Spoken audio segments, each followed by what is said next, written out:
Okay, so now let's go ahead and talk about these things. So first of all, what I would like to do is let's close all of these things. We don't need them now.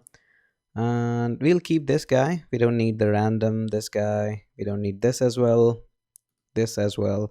This is okay. So what I'll be doing is I'll be copying this URL just for a minute so that I can just keep it there. And I'll just keep that as a simple comment so that I can later on look out onto this URL. I'll be making a request to this page, so that is why we have it here. Okay, now the very first thing that we'll be doing is creating a constructor. So our con for constructor, and in the state we are gonna have some default thing. Now first of all, we're gonna have posts because in the Reddit we saw that in the children we have got a lot of posts there and we want to display some of them, and obviously that gives us an array.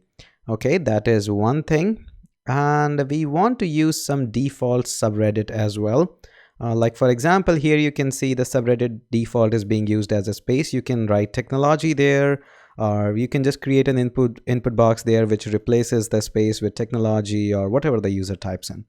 Right now I'll say that the subreddit is gonna be simply, let's just call it space.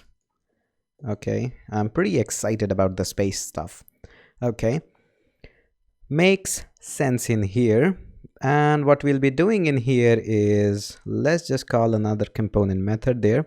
So I want my Reddits to be displayed as soon as this page is being loaded. So that means I have to call a component lifecycle, which is component will mount. So component will mount looks good so far. And in the component will mount, I could have write the entire code in here, but that would not be a much modular code. So I would like to call in a method here so that later on when you are gonna maybe modifying this application, you can use these methods quite easily. So we'll be calling a method this dot get Reddit, and obviously this method doesn't exist right now. So we have to first of all get it registered in the constructor, you know the drill.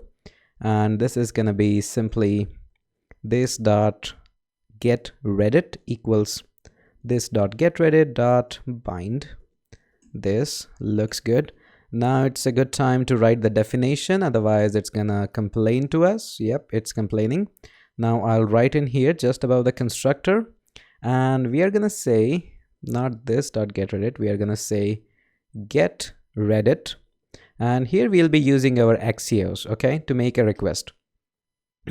Excuse me for that. And now let's just try to define that.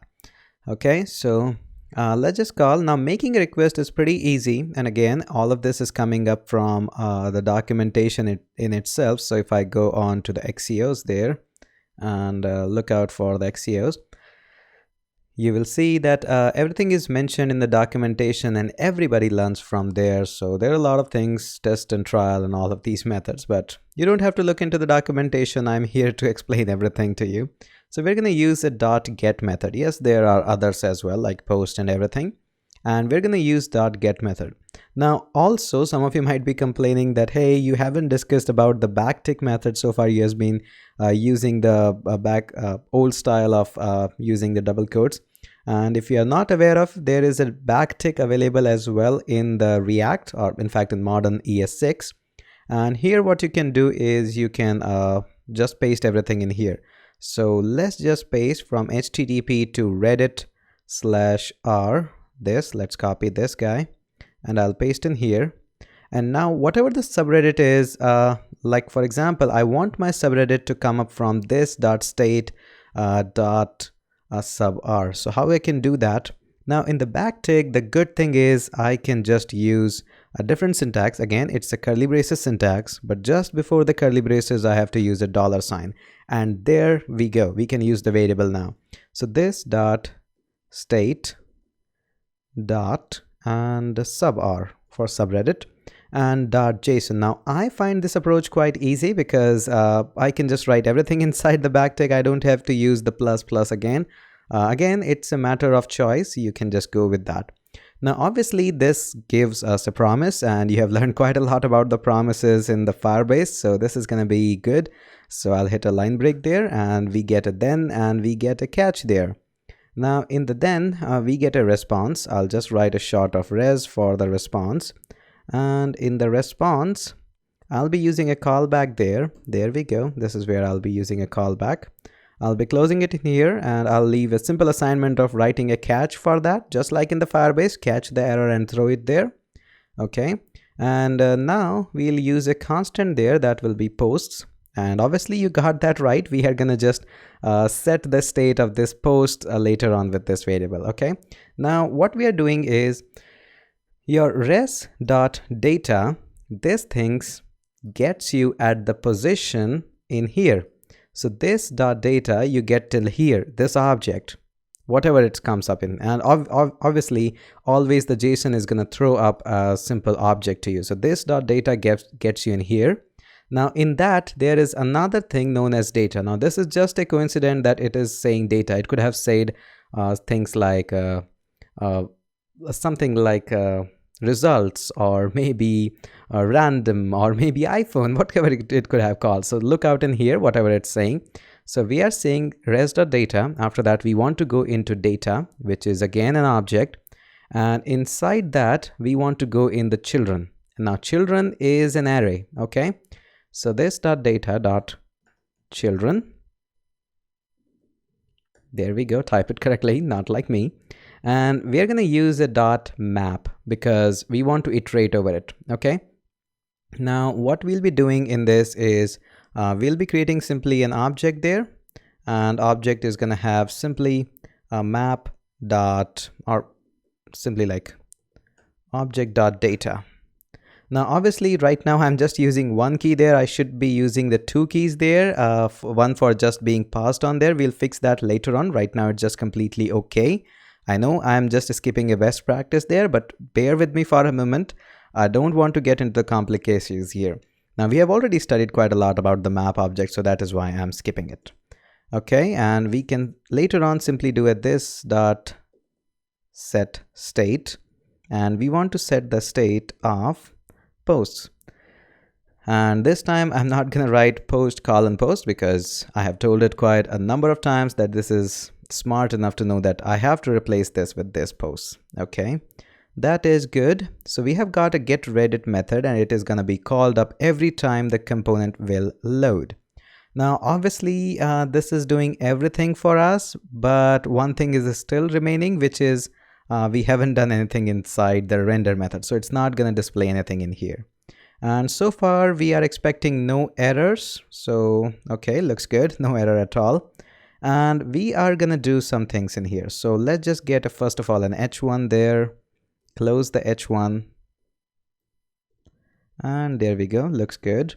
Now inside in here I'll use a curly braces there, and inside the curly braces again I'm gonna be using a backtick, and I'll be saying /r because in subreddit everything it just starts with a /r/. Okay, you'll see a lot of blogs like that. And now I want to replace it with the state variable, which is sub_r. So how I can do that? Again, it always starts with the curly braces, and you have to put a $sign before that. And then you can use your variable this dot state dot sub_r. Okay, looks good, nice. And let's just save and see if it is working. Yep, we have got r there. Obviously it is not being in the best CSS that we could have possibly put, but it's okay. Now next thing that we'll be doing is having an unordered list, and inside the unordered list we'll be just looping through the map object, and we'll be creating a lot of allies. Okay, how we are going to do that? We're going to simply say this dot state dot post, because notice our post is an array, so that is why we can simply say dot map, and in the map we can use post, any variable to be honest in here, and that is going to generate some allies for us. So I'll just hit a line break there, and this is going to generate an ally, and now we can give it a key. Key is going to be equal to, now bear with me in here, I haven't discussed it, but bear with me in here, post.id. Now this is coming up from the online object there, and this looks good so far. And in here we're going to simply say post.title. We don't want to display tons of information. This should be good. Now just wait in here for a second, and there we go. Now this is all coming up from the JSON object. In case you are a little bit confused that where this post ID is coming up, where this post.title is coming up, all of this is coming up from in here in the children. If I open up any subreddit, notice inside it's just looping in through and searching for the objects like IDs and data. So everything I have looked up into it quite detail, and notice one of the title is coming up from here, and that is week of March is being displayed in here. So again, I have already gone through and looked onto it. It took me a lot of time, but again, if you want to display anything else as well, feel free to just display. It's pretty simple, pretty easy, like clicked and link flare text, secure media, whatever you want to display. It's pretty easy. So it's just all about digging into the data just like that. Now, the important point that I would like to remind you is that first of all, make sure that whenever you go into it, res.data, this is going to give you an object. Now, once you're into the object, make sure you do everything via the state. It's a good idea, or maybe props if you somehow figured that out. But state is a good idea. Otherwise, if you're going to just try to store that into a variable and just do the things, it's not going to work, because this is a framework and everything is going to work with a certain set of architecture. But again, it's pretty easy. Now, I would highly recommend you to go with the super agent. Now, although Axios is perfectly fine, good, okay, but I want you to learn about reading the documentation and implementing the things on yourself. I would be really happy to see your code that is working really fine and okay with the super agent. Let me know in the Q&A section if somehow you are able to do the super agent and what your code looks like. So post a screenshot there. I would love to see that. And surely I'll catch you up in the next video.